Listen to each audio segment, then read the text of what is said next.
The situation between Russia and Ukraine remains highly dynamic and a central focus of global news this week. Here's a breakdown of the key developments. Peace talks in Istanbul. Direct talks resume because for the first time in over 3 years, direct peace talks between delegations from Russia and Ukraine have taken place in Istanbul. This follows a period of diplomatic maneuvering and calls for negotiation, including from Trump. Although despite the meeting, expectations for a significant breakthrough remain low. The U.S. Secretary of State Marco Rubio stated that the U.S. had low expectations for the talks. A senior Ukrainian official reported that Russia introduced a new and unacceptable demand regarding the withdrawal of Ukrainian forces from significant territories. Ukraine reiterated its focus on an immediate ceasefire and a path to substantive diplomacy. Despite the lack of progress on a broader ceasefire, both sides agreed to a large prisoner swap, exchanging 1,000 prisoners of war each. The date of this exchange, though, has not been made public. While direct talks concluded with little apparent progress on key issues, there was an agreement in principle to meet again. Volodymyr Zelensky, who was in Turkey with President Erdogan, expressed his desire for direct talks with Putin, but noted the disrespect shown by Russia in sending a lower-level delegation to Istanbul, and emphasized the need for a strong reaction in a ceasefire agreement is not reached. But Trump stated his willingness to meet Putin to facilitate a resolution, saying, "I think it's time for us to just do it." Fierce fighting persists along the extensive front lines in eastern Ukraine. Russia claimed to have captured 2 more villages in the Donetsk region, while Ukraine acknowledged attacks in those areas but did not confirm the loss of Torske. Ukraine's top military commander described the conflict as a war of attrition, with Russia employing a large number of troops. Ukraine reported the loss of its first F-16 fighter jet due to an unusual situation on board, though the pilots managed to eject safely. And there's also been drone warfare, as both sides continue to employ drones for reconnaissance attacks. Ukraine reported downing Russian drones, while Russia claimed to have intercepted numerous Ukrainian drones. Discussions with NATO are also intensifying over defense spending, but European leaders have met in Albania to discuss security concerns related to Russia's aggression against Ukraine, emphasizing the need to maintain pressure on Moscow. So while direct peace talks have resumed, significant differences still remain between Russia and Ukraine regarding the terms of the conflict. There's been a large prisoner swap, and while fighting on the ground still continues to be intense, there are supposed international efforts to make sure a resolution is found. The situation is fluid, and developments can occur rapidly, but I will keep you updated. Port Sudan is a port city located on the Red Sea coast in eastern Sudan.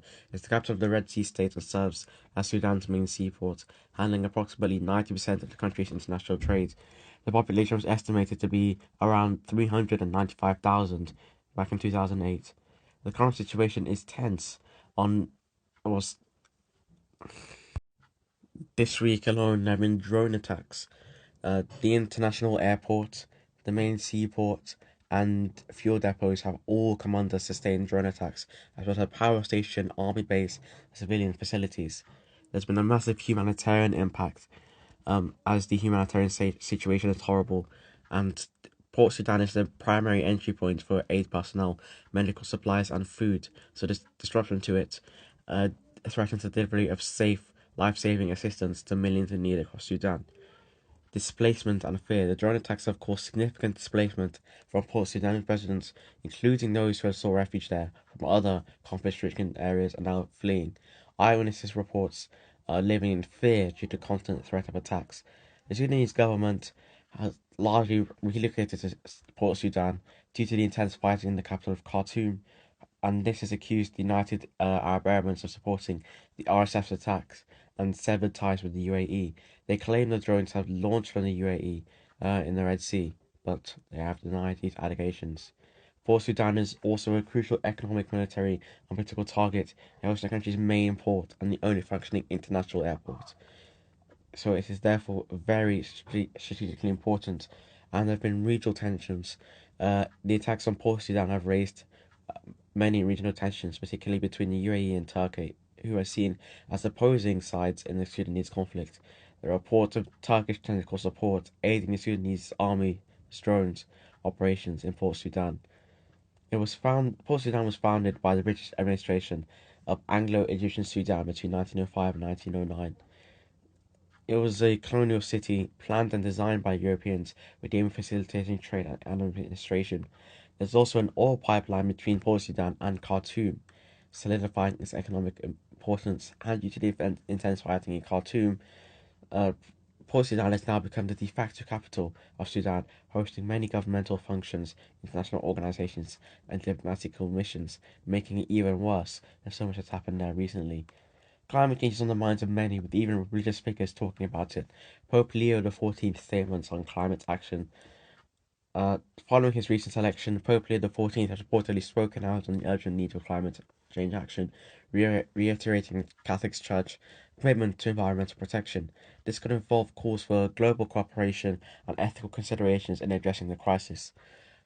While perhaps overshadowed by other events, governments around the world continue to engage in policy discussions and implement initiatives related to climate change. This could involve debates on emissions, uh, reduced targets, and investments in green infrastructure, or adaptation strategies to deal with the impacts of a changing climate. Discussions are likely ongoing about ensuring a just transition to green economy, addressing the social and economic impacts of moving away from fossil fuels, and ensuring that vulnerable communities are not disproportionately affected. There is increasing recognition of the crucial role that indigenous communities play in preserving biodiversity and mitigating climate change through their traditional land management practices. Any news highlighting successful initiatives or policy changes in this area would be noteworthy. On the subject of Alzheimer's treatment, there have been significant advancements in recent times. Here's a general overview of the exciting progress being made in Alzheimer's research this week that might align with the kind of break. There has been disease-modifying treatment. The most significant breakthroughs involve drugs that aim to slow down or modify the underlying disease process uh, of Alzheimer's rather than just treating the symptoms. Targeting amyloid and tau proteins, much of the research focuses on the abnormal buildup of proteins in the brain, specifically amyloid plaques and tau tangles, which are hallmarks of Alzheimer's disease. A class of drugs called monoclonal antibodies are showing promise. These drugs work by helping the body's immune system clear amyloid plaques from the brain. Examples of such drugs that have gained attention include lecanemab or Leqembi and donanemab or Kisunla, both approved in some regions for early-stage Alzheimer's. Clinical trials have shown they can slow cognitive decline. Research is also intensifying on drugs that target the tau protein, aiming to prevent it from tangling or to clear existing tangles. Several such therapies are in clinical trials. Scientists are exploring various other avenues, including drugs that reduce brain inflammation, treatments that target insulin resistance in the brain, strategies to protect brain cells and promote their survival, and the potential of repurposed drugs. These developments are significant because they're the first disease-modifying drugs have convincingly shown an ability to slow the progression of Alzheimer's, making a significant turning point in treatment. There's hope for early intervention. The focus on early-stage Alzheimer's highlights the importance of early diagnosis and intervention to maximize the benefits of these treatments. And this is driving further research. These breakthroughs are energizing the field and encouraging further investment and innovation in the search for even more effective treatments and eventually a cure. There has been a disturbing trend, sadly, in France this week, where individuals involved in the cryptocurrency industry or their family members are being targeted for kidnapping and ransom, often with extreme violence. Here's a breakthrough of what's been happening. There's been a wave of violent attacks. France has seen a concerning spike in these types of crimes in recent months, with at least 3 high-profile incidents involving crypto entrepreneurs or their families.